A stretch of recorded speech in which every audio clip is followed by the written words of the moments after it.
Assalamu alaikum viewers, I am Sada Chaudhary here and today is 25 December means Qaid Azam Day. Qaid Azam is one of my favorite personalities. अगर उनकी life के बारे में पढ़ा जाए तो इतने मज़े मज़े के हमें मिलती हैं यानी सेंटेंसेस मिलते हैं जो उन्होंने डिफरेंट इवेंट्स पे बोले ऐसे बहुत कम इंसान बोल सकते हैं यानी माशाल्लाह उनके पास इतना नॉलेज था और एट द स्पॉट अचानक से किसी भी बात का जवाब देना और वो इतना यानी स्ट्रॉन्ग आंसर। आप लोगों को भी चाहिए कि आप लोग उनकी लाइफ हिस्ट्री को पढ़ें और अल्लाह ताला ने उनके ज़रिए से हमें ये पाकिस्तान दिया जिसे हम बिल्कुल भी कदर नहीं करते। हमें इस पाकिस्तान की कदर करनी चाहिए। मैं इंफॉर्मेटिव वीडियोस के मतलब प्लेलिस्ट में एक वीडियो भी आज उनसे रिलेटेड जो है वो पोस्ट करूँगी यूट्यूब पे। बाकी हम लोग स्टार्ट करते हैं। आज मैंने एक्सरसाइज आपको बतानी है, एक्सरसाइज 2.4 नाइन्थ मैथमेटिक्स साइंस की। उसको स्टार्ट करते हैं।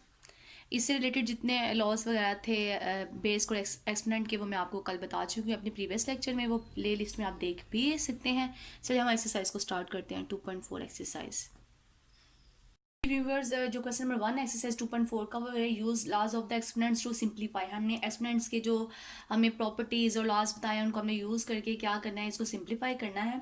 ये मैंने क्वेश्चन नंबर 1 का फर्स्ट पार्ट लिखा है यानी 243 की का जो एक्सपोनेंट है वो -2/3 है एंड 32 का जो एक्सपोनेंट है वो -1/5 है और 196 का जो एक्सपोनेंट है वो -1 है और ये इसके रूट में यानी वैल्यू लिखी हुई है। अब हमने इसको सिंप्लीफाई करना है। सबसे पहले तो हम थोड़ा सा नीचे वाले जो डिनोमिनेटर में वैल्यू है उसको थोड़ा सा सिंप्लीफाई कर लेते हैं।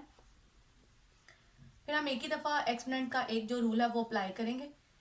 अगर मैं इसका यानी स्क्वायर रूट को खत्म करूंगी तो क्या आएगा 1/2 और ये जो -1 है वो आपका क्या बन जाएगा -1/2। इसके बाद हम यहाँ पे एक रूल अप्लाई करेंगे। मैंने कल वाले जो प्रीवियस लेक्चर है उसमें एक रूल बताया था कि अगर कोई भी आपके पास बेस है उसकी पावर नेगेटिव में है यानी इसका एक्सपोनेंट नेगेटिव में है तो इसका रेसिप्रोकल जब हम लेते हैं तो वो क्या आ जाता है, पॉजिटिव पार्ट के साथ आ जाता है। इसी तरह से हम यहाँ पे इस वाले मतलब यूज करेंगे, ला को यूज करेंगे और हम लोग क्या करेंगे, जो ये वाली वैल्यू है अगर इसमें डाउन ले जाऊं यानी नीचे इसका रेसिप्रोकल लिख लूं 243 तो ये वैल्यू क्या हो जाएगी 2/3 और नेक्स्ट 32 वैल्यू क्या हो जाएगी आपके पास 1/5 और जो नीचे वाली वैल्यू है जब मैं इसको ऊपर ले जाऊंगी ये नेगेटिव में थी तो ये किस में कन्वर्ट हो जाएगी पॉजिटिव में 196 1/2 यानी मीन्स टू से जब हम लोग इनकी पोजीशन चेंज करते हैं, आप से डाउन की तरफ लेके जाते हैं, डाउन से अपनी तरफ लेके आते हैं तो जो इनके एक्सपोनेंट है उनके जो साइन है वो क्या हो जाता है, चेंज होते हैं। अगर नेगेटिव है तो पॉजिटिव, पॉजिटिव होगा तो वो नेगेटिव में चेंज हो जाएगा। अब हम लोग क्या करते हैं, एलसीएम ले लेते हैं। 196 का एलसीएम लेते हैं। ये आप सबसे छोटे पे स्टार्ट कर लें वो भी ठीक है, अगर आप डायरेक्ट भी लिखना चाहते हैं क्योंकि 196 को अगर 14 × 14 लिखेंगे तो 196 आ जाएगा। हमारे पास डायरेक्ट भी वैल्यू आ सकती है इसके एक्सपोनेंट को देखते हुए, लेकिन हम जी अब ये नेक्स्ट 7 पे डिवाइड होगा, 2 पे तो हो ही नहीं सकता। 7 पे डिवाइड होगा, 7 7 था 49 एंड 7 1 था 7। तो हमारे पास जो रिजल्ट आया वो 96 का क्या आ जाएगा 2 × 7 की पावर 1/2 और नीचे से तरह से हम अगेन यानी मतलब एलसीएम लेते हैं कि इसका 243 का ले लेते हैं। ये 3 के टेबल में जाएगा। 3 8 दा 24, 3 1 दा 3 एंड 3 2 दा 6, 3 7 दा 21, 3 9 दा 27, 3 1 दा 3 3 दा 9 एंड 3 1 दा 3। तो मतलब मैं यहाँ पे 243 की जगह पे कितनी दफा लिख सकती हूँ, 5 टाइम्स 3 लिख सकती हूँ। 4 एंड ये 5 टाइम 3 आ गया। और 32 का भी हम इसी तरह से एलसीएम ले लेंगे। जब हम 32 का एलसीएम लेंगे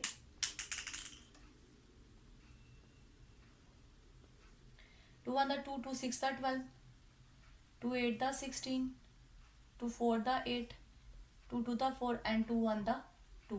तो मतलब 5 टाइम्स क्या आ जाएगा आपके पास 2 आ जाएगा।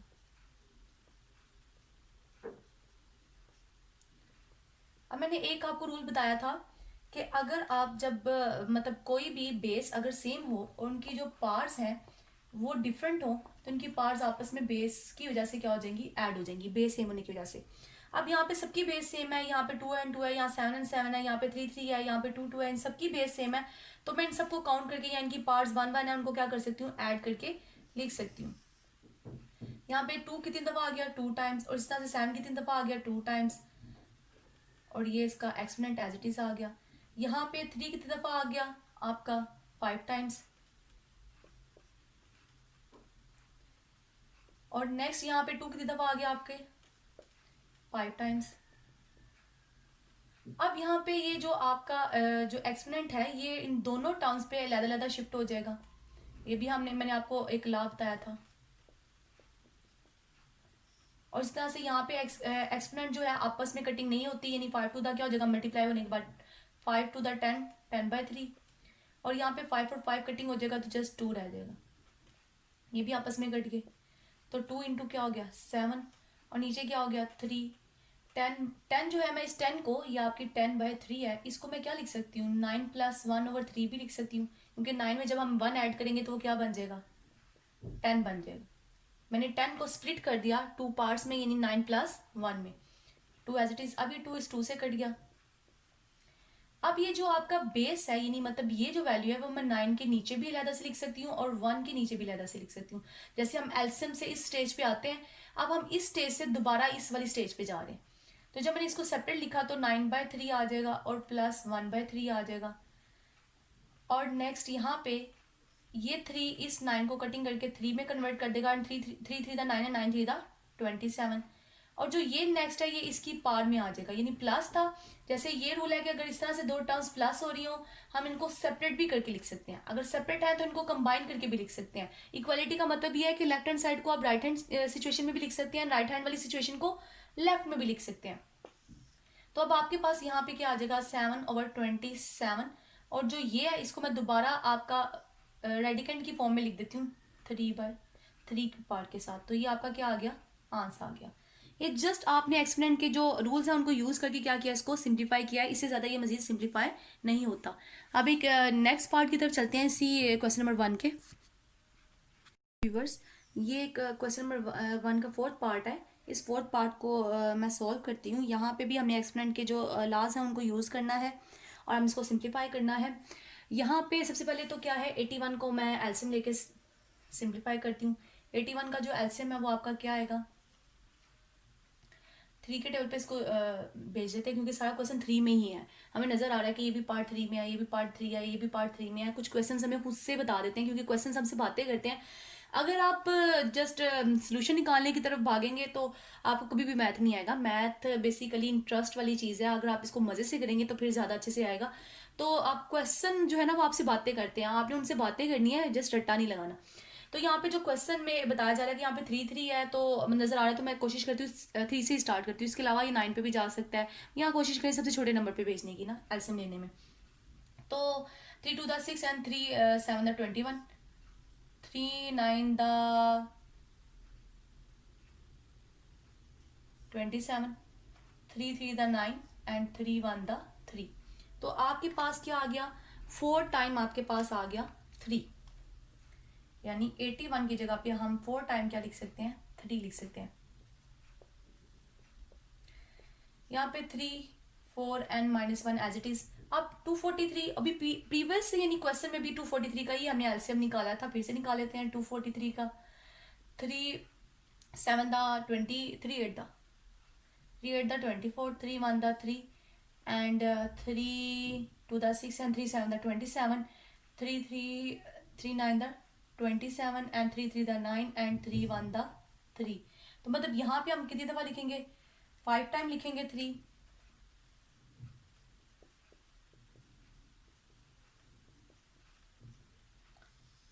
नेक्स्ट नीचे 9 है, 9 का एलसीएम मिले तो क्या आएगा, 3 × 3, और इसकी पावर क्या है 2n, और इस तरह से 3 एज इट इज रहेगी। यहाँ पे 3 की पावर, क्योंकि सबकी बेस सेम है, सबकी बेस 3 है और सबका जो एक्सपोनेंट है वो 1 है, तो सारे एक्सपोनेंट क्या हो जाएंगे, ऐड हो जाएंगे बाय दिस एक्सपोनेंट लॉ, कि अगर आपके पास बेस सेम हो तो उनकी पावर्स क्या हो जाती हैं, ऐड हो जाती हैं, अगर वो मल्टीप्लाई हो रहे हो। तो ये सब मल्टीप्लाई हो रहे हैं तो कितनी आ जाएगी, 4 3 5।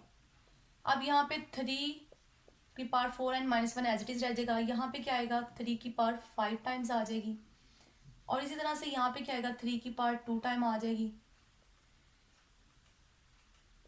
हमने एक रूल पढ़ा था कि अगर आपके पास बेस में उसकी पावर जो एक्सपोनेंट है वो m है और एक बाहर एक्सपोनेंट क्या है n है, और ये दोनों एक्सपोनेंट आपस में क्या हो जाएंगे, मल्टीप्लाई हो जाएंगे। तो यहाँ पे भी हम इन एक्सपोनेंट्स को आपस में क्या कर देंगे, मल्टीप्लाई कर देंगे।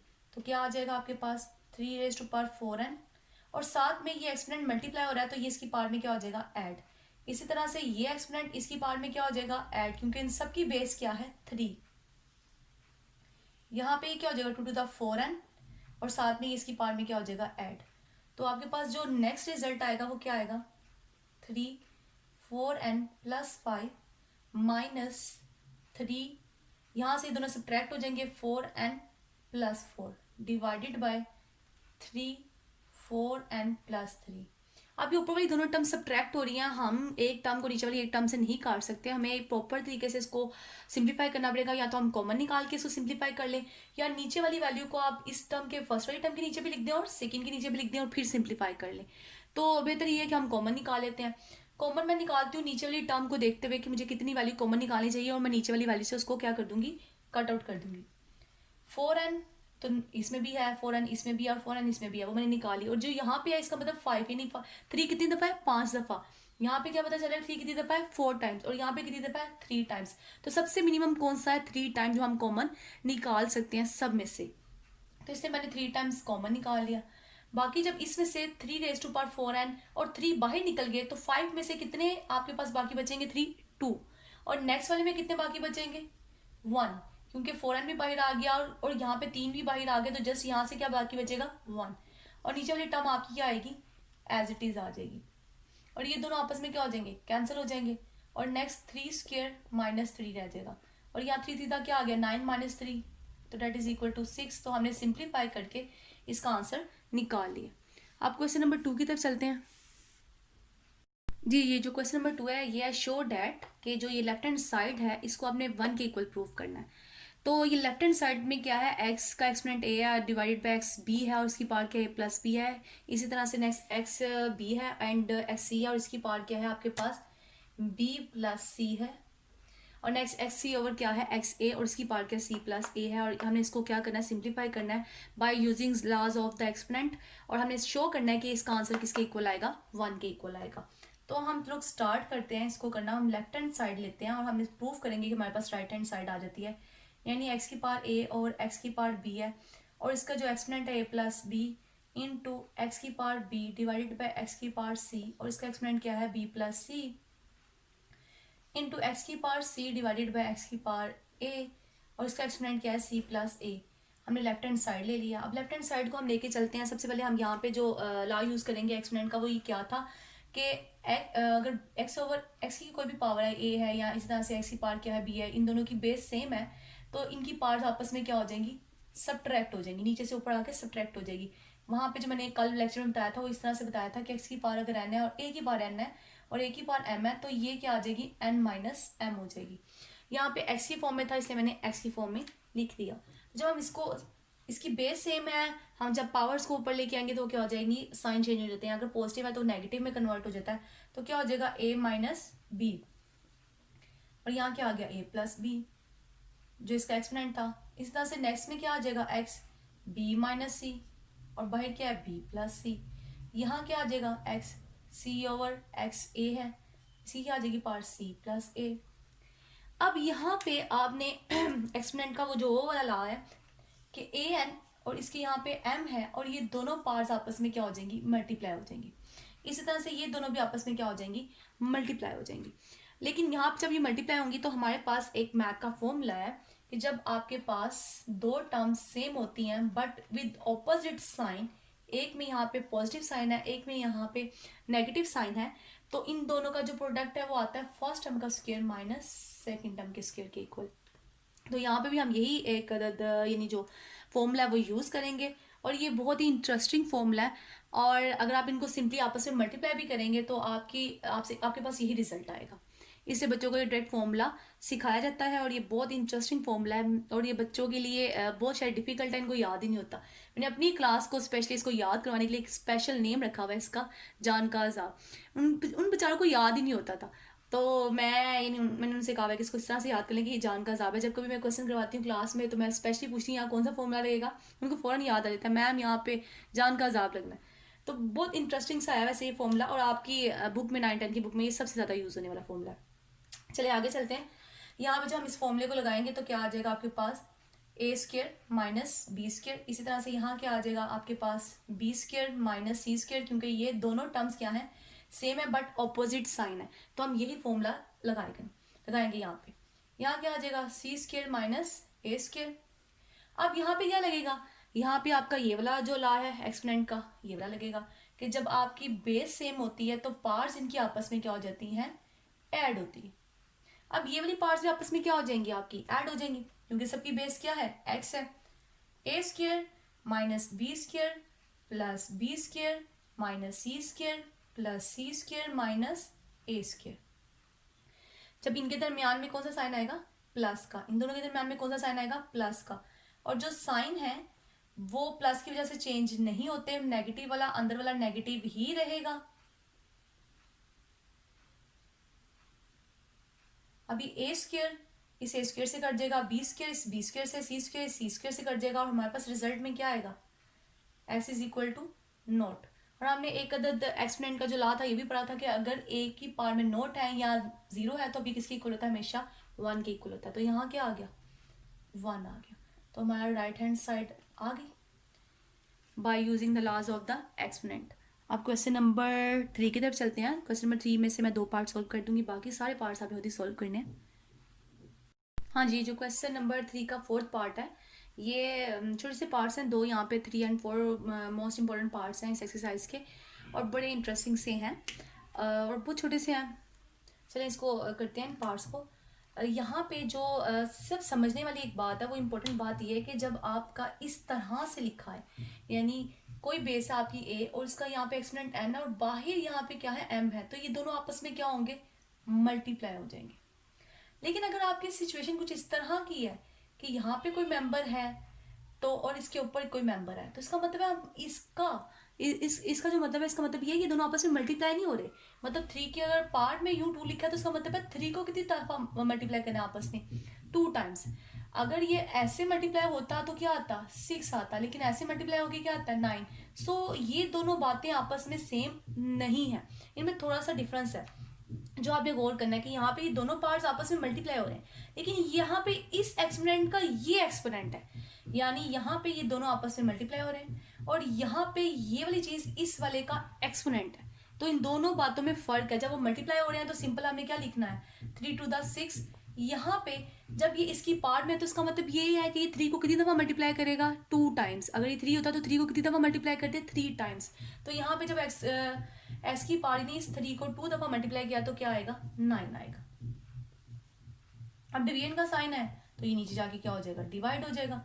और उसके बाद हम लोगों ने कहा था कि अगर हम लोग पार्ट्स शिफ्ट करते हैं, यानी मतलब अगर आपके पास बेस सेम है, यहाँ पे n है, यहाँ पे क्या है, m है, तो ऊपर आके ये बेस ये वैल्यू क्या हो जाती है, सब्ट्रैक्ट हो जाती है।